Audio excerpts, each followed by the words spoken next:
And my Father has loved me, so I have loved you. Abide in my love. The lectionary this week and next week are both about love. So I have a feeling that the church wants us to talk about and to think about love and what love is really all about. Sunday school, we are discussing Joseph and Jacob and the coat of many colors, being thrown into slavery and overcoming the trials and tribulations, and how he treated his brothers and his family with forgiveness and with love.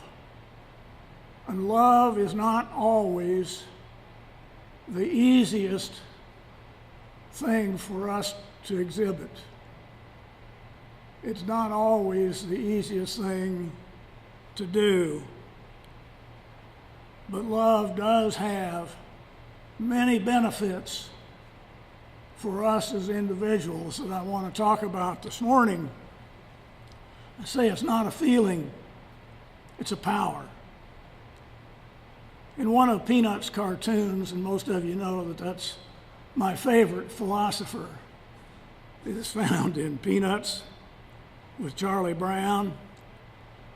And a little girl calls Charlie Brown on the telephone, and she says, "Marcy and I are getting ready to leave for camp, Charlie.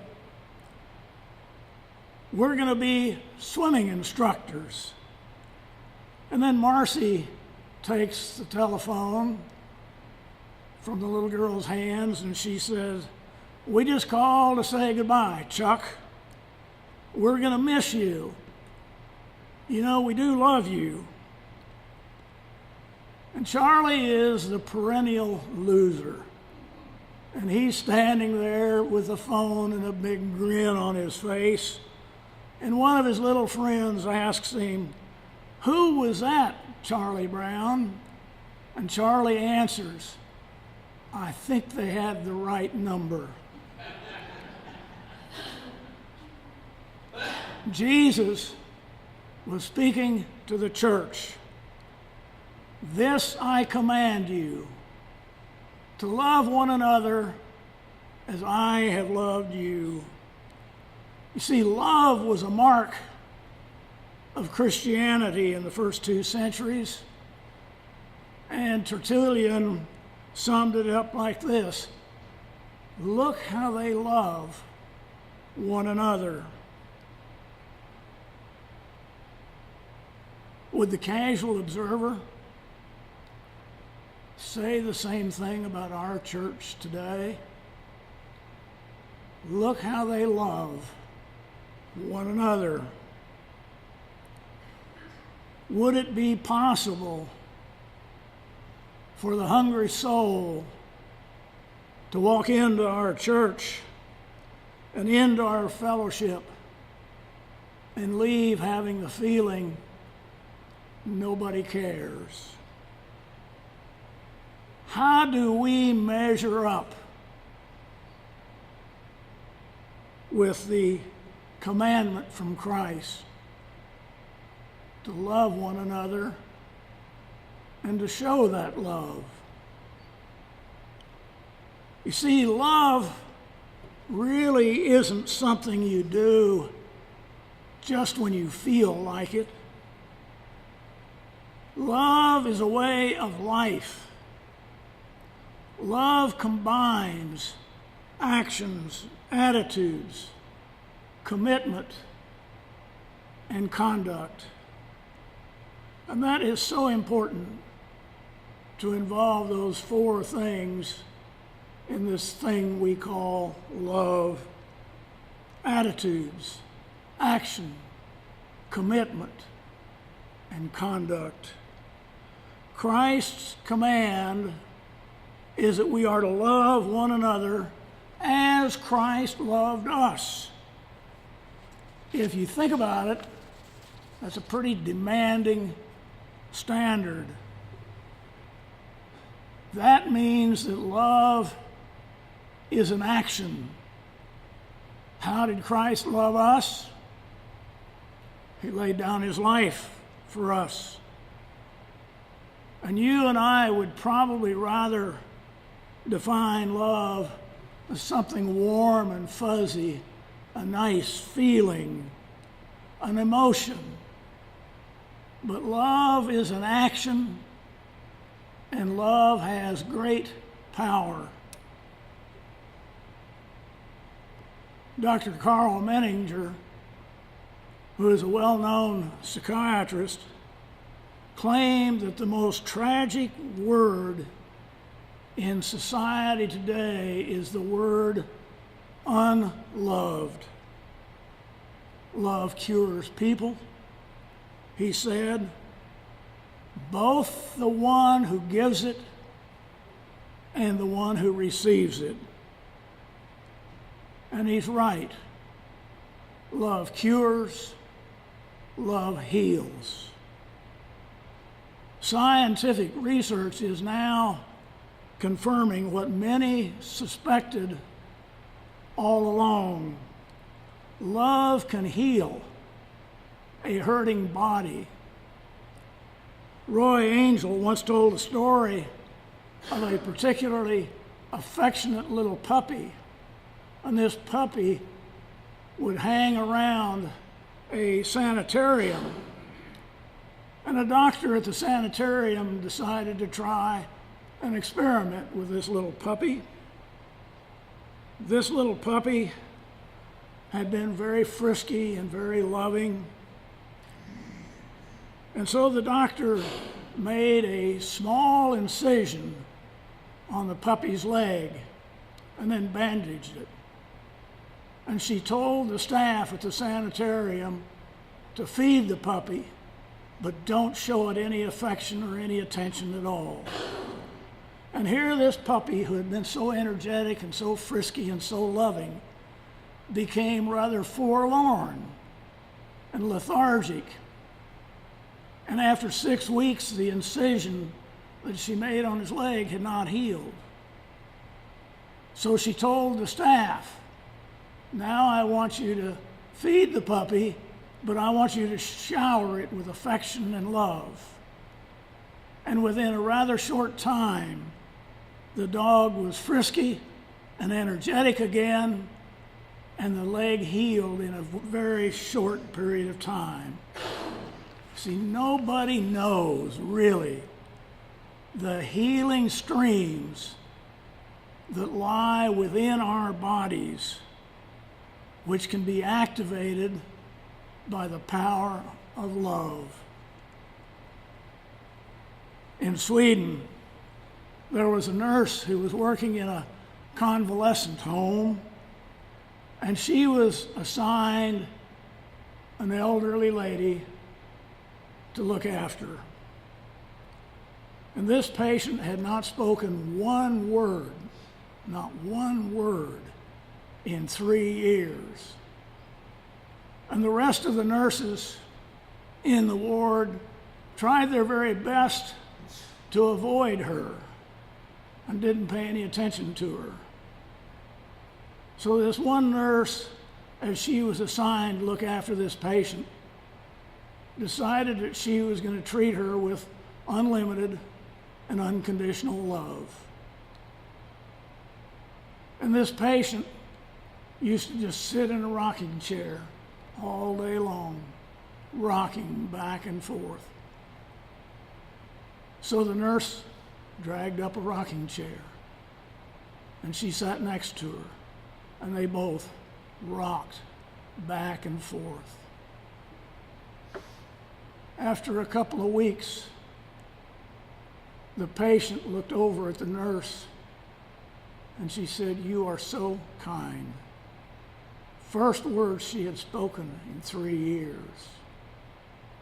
Within less than 3 weeks, the patient was able to return home and live a normal life. The power of love.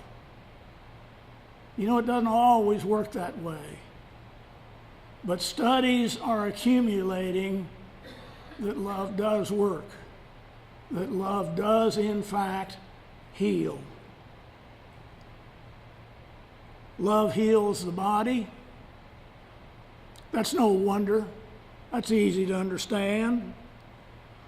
No wonder people were healed who came in contact with Jesus Christ.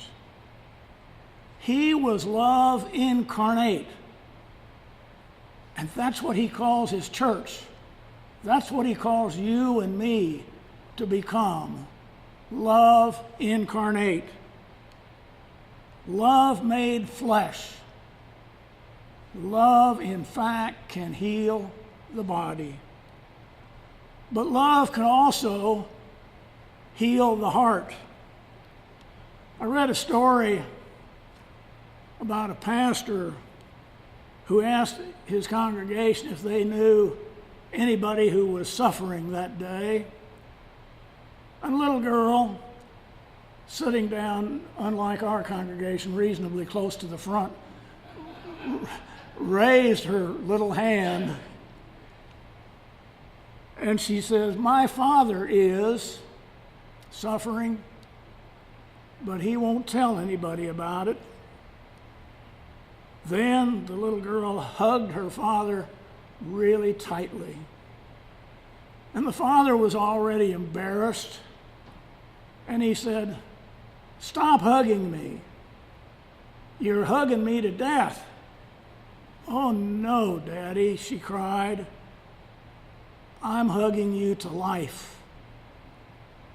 You see, that's what many people need more than anything else, to be hugged into life.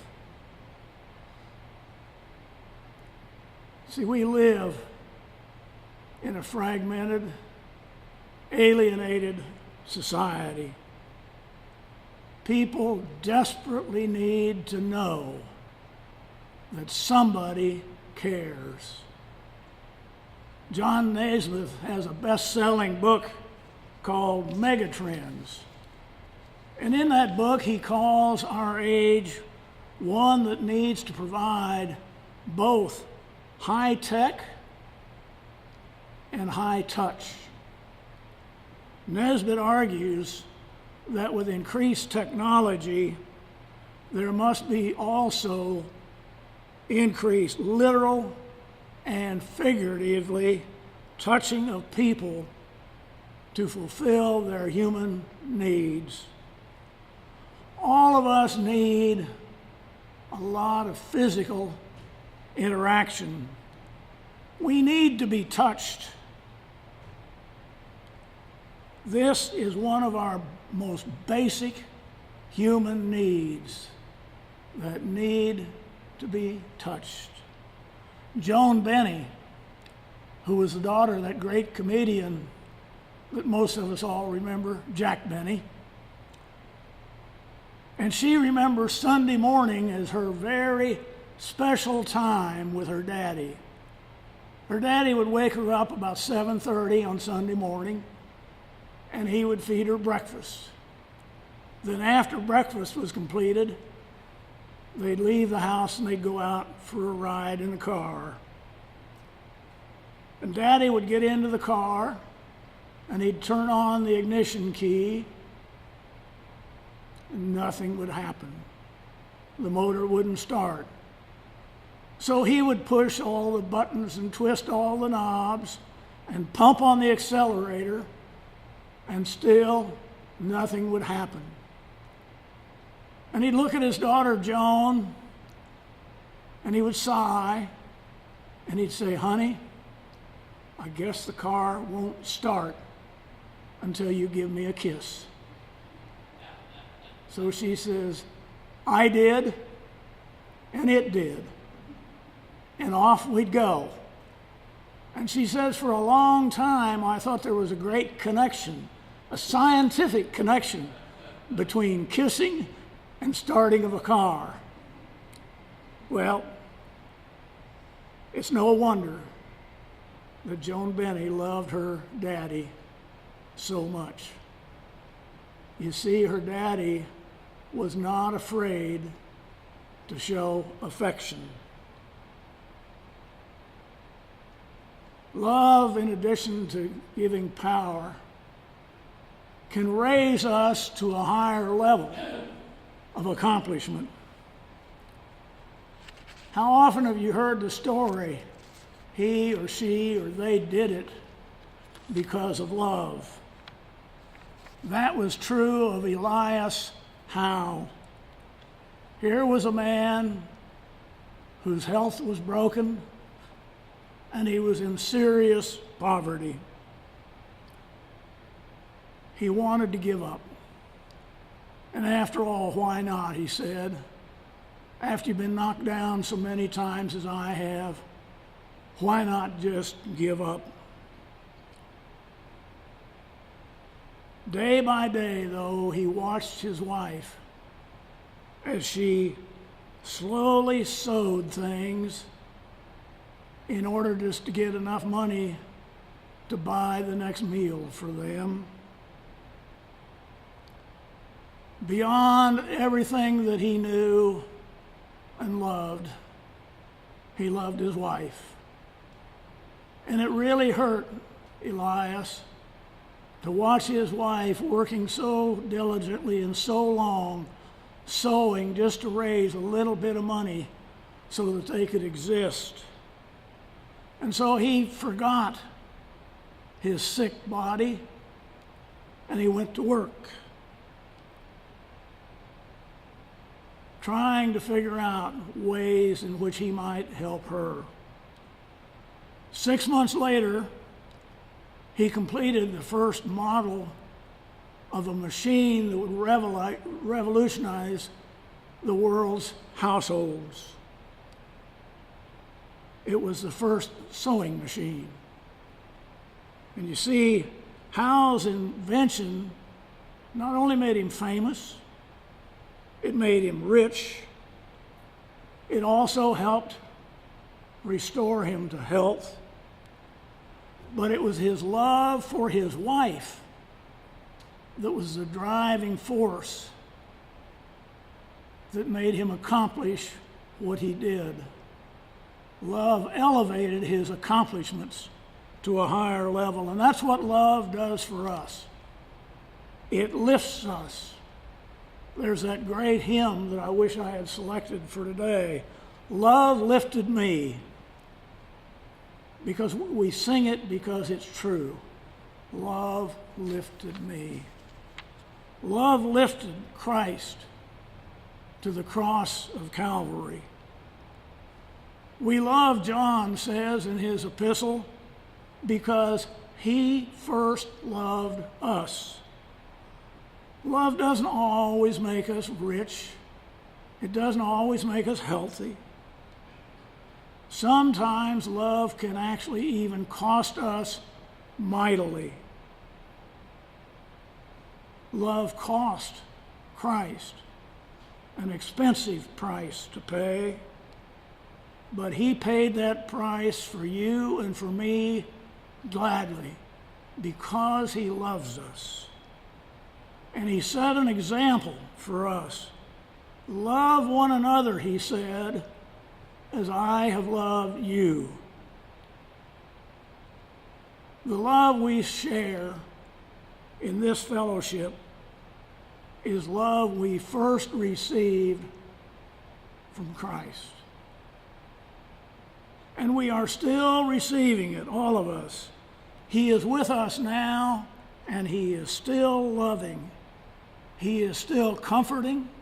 He is still reassuring. And he is still guaranteeing us of his presence with each and every one of us. Reminds me of a story that President Ronald Reagan once told. During World War II, one of Ronald Reagan's tasks as a volunteer was to review letters of recommendations for soldiers. And many of these letters resulted in soldiers receiving the Congressional Medal of Honor. And one letter told of a gunner who was trapped in the hold of a B-29 bomber. They had been on an attack and it had crippled the plane.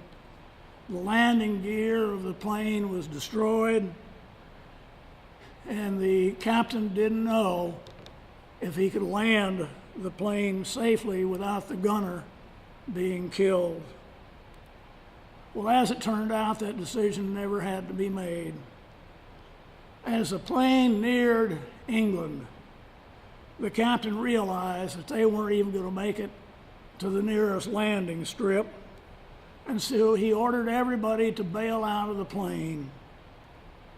Just as the last man stood in the door ready to jump to bail out of the plane, the captain took off his own parachute, put it down. He went back to the hole where this gunner was still trapped. And he said, "Sergeant, looks like you and I are going to land this plane together."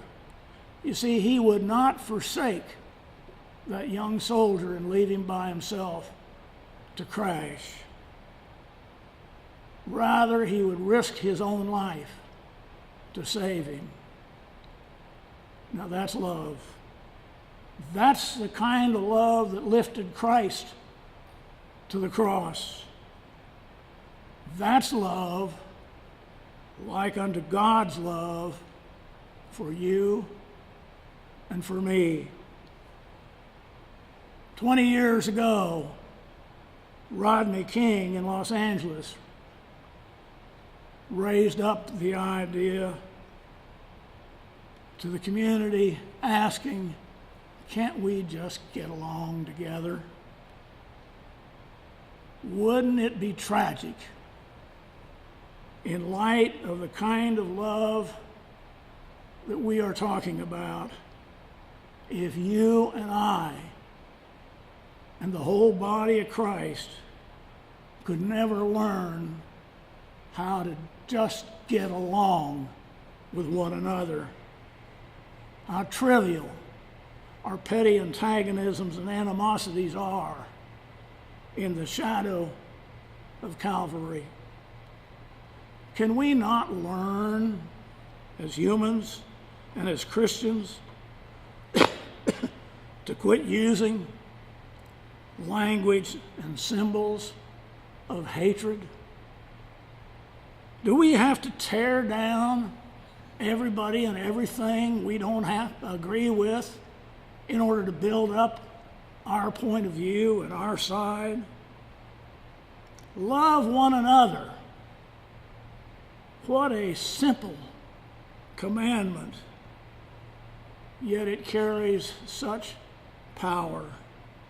Power to heal minds, power to heal bodies, power to heal souls, power to lift us to new planes of accomplishment. I cherish that kind of love for our fellowship, for all of us, and I believe it can be ours as individuals and ours as a congregation. For the God of love is truly in our midst, in this very room. That God will empower us, and when He does, people will once again say, look how these Christians love one another. Amen.